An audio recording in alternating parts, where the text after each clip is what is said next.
Next. This is Ball Central Warehouse, and this is just where the other products come in, and then they have their trucks that go out to the stores.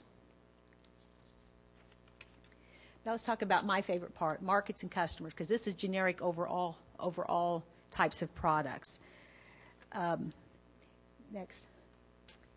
When we started early, we had no money, okay? So I spent every Saturday standing in the store handing out samples. And I mean every Saturday. Sampling. You know, the most we could afford some balloons.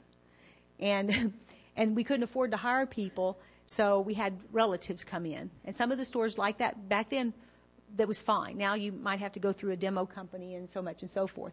But we had the farmers come in, that's down there in the center part. They would come in. We had one friend that could make some balloons, and that's how we did it. I mean, we just talked to the customers. It was that basic.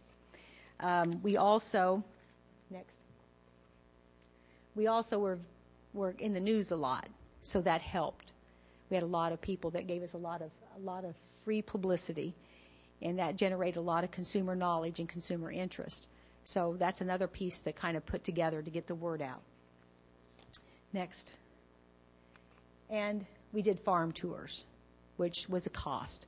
But we needed to educate the people, and I think it's very important. If you educate the people on the front line, you can't be there every day. But if you educate the meat managers, the produce managers, if you educate the people on the front line, they will help sell your product. So this is very important. You just can't show them pictures. You need to put them on a bus and take them there, because pictures are worth 1,000 words. They'll go back, they're energized, and they'll help do your selling for you. The turning point. I was asked to talk about the turning point. I'm going to try to answer these questions now. There was a distinct turning point in our program. When I first started out, if I was going to sell meat, I went to the meat department. If I was going to sell produce, I went to the produce department. If I was going to sell dairy, I went to the dairy department, because I didn't know any different. My background was not in marketing. So at some point, after it was in 2004, we sat there and we think, well, you know, we're doing pretty good, because we sold $2.5 million worth of product to the supermarket. And so I decided that we would have a luncheon at Lydia's, which, again, this was an investment that we had. And we invited in very, very handcrafted invitations to all 29 store directors and all the corporate office people. We just said, welcome to a nice luncheon and a presentation. And Dr. John Eichert, I'm sure many of you know, he was donated his time to come speak. So because you were at Lydia's. Now, if I'd had it any place else, no one would have showed up. But since you was at Lydia's, everybody's wanting to come to see what it was about. So we had a full house. And I basically stood up. We had a nice luncheon. The chefs came out, told all the farmers provided all the food. And we stood up, and then I basically showed them, these are the products we're selling to your stores, and we want to thank you for the $2.5 million you helped us over the years achieve. And the David Ball, who's now the president and CEO, stood up, and he said, Diana, we had no idea of the amount of volume that was coming to our stores. That was a turning point. But it was a turning point done in a very systematic way of thanking them rather than... So at that time, this is how from 2004 to today, this is what we've done. Coincidentally, at that same time, there was a program that came that was called Buy Fresh, Buy Local. It's a national program. I'm sure many of you are familiar with it. And they came up to us and they said, we'd like for you to participate in the Buy Fresh, Buy Local. I was like, we have no money. So anyway, we came up with the money for the little toolkit. And I came around, running around, trying to convince people that this is a program that we need to do. We had a hard time getting Food Routes to accept a supermarket, but they are independently owned and operated. So we have two formats. We're going to talk about the Buy Fresh, Buy Local. It's in the hen house stores because they are independently owned and operated. It's a family operation.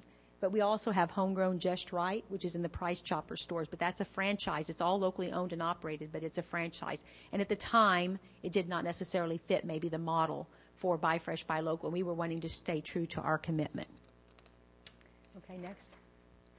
So what I'd like to do is to kind of show you the Buy Fresh, Buy Local program that we put together as a collaborative effort between our nonprofit organization, which administers Buy Fresh, Buy Local, which is called Bridging the Gap, Good Natured Family Farms, and Ball's Food Stores. Next. These are the signs that are in their stores. The signs hang down. They have 30 of these signs. It shows the farmer. It's 1,000 miles fresher. And you just walk in the store and you cannot miss it. There is no way that we could ever afford to do this. And this is just one of the things that they came and took and embraced the program to sell local foods. And just a minute. Go back one, if you could. Just one more thing. See that meat counter there? That's how their fresh meat looks. It's just huge, long meat counters. So that's why meat is such an important item. Now we do chicken. We do a line of pork with Ozark Mountain Pork Co-op. We have almost every single type of meat in the meat counter now. Next. This is their weekly ad flyers. We have what we call Meet the Growers. So every Saturday, instead of everyone having to go to the market all the time, we divide it up. We have a list, and everyone has to show up at least one Saturday to help promote their product. And we have a chef that comes in and cooks, and then in return, they tell us, get lunch for just $1.01. That's to try to drive consumers in. They get a hot dog, a Good Natured Family Farms hot dog, and chips and drink. We know that's not healthy, but it sells hot dogs, and people like it. And then there's our honey farm. There's one of the Creightons, the tomato growers.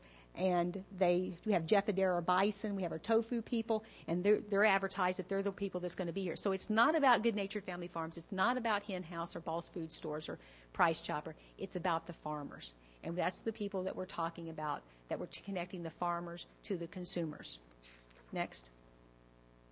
We have what we call a farmer's table during that time, where people come in, they get to sample food free, and this is covered by the cost of the supermarket.